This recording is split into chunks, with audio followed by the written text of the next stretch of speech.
রাজ্যে প্রথম দফার ভোট হলো গতকাল এবং তারপরে মুখ্য নির্বাচন কমিশনার জ্ঞানেশ কুমার একদিকে পশ্চিমবঙ্গ এবং অন্যদিকে তামিলনাড়ুর প্রত্যেক নাগরিককে স্যালুট জানিয়েছেন। তিনি বলছেন, স্বাধীনতার পর পশ্চিমবঙ্গ এবং তামিলনাড়ুতে সর্বোচ্চ ভোটদান হলো এবারের নির্বাচনে।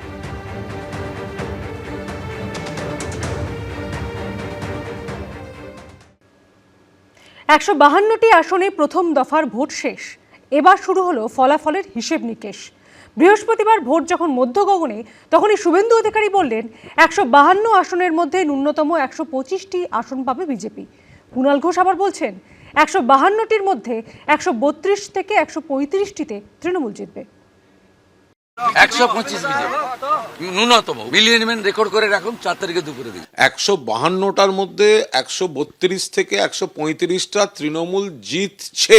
নন্দীগ্রাম সহ 132 থেকে 135টা বিজেপি হারতে চলেছে।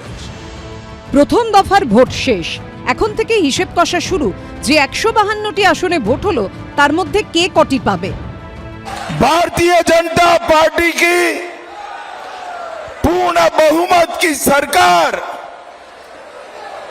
बंगाल में बनने जा रही है।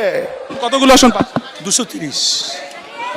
যা বলি তাই হয়। বিজেপি 100 পেরোবে না, খুব বেশি হলে 60টা। শেষ হলো প্রথম দফার ভোট গ্রহণ, এবার কাউন্টডাউন শুরু দ্বিতীয় দফার। कई जिलों में टीएमसी का खाता तक नहीं खुलेगा। आपने ये तय कर दिया है कि 4 मई को केवल परिणाम नहीं, परिवर्तन आएगा। তার মানে কি আপনি ইভিএম মেশিনে ফিট করে রেখে দিয়েছেন? 4 তারিখে বুঝবেন, ভোটের বাক্স খুলবে আর দেখবেন বিজেপি জ্বলছে আর লুচির মতো ফুলছে, জ্বলছে আর লুচির মতো ফুলছে।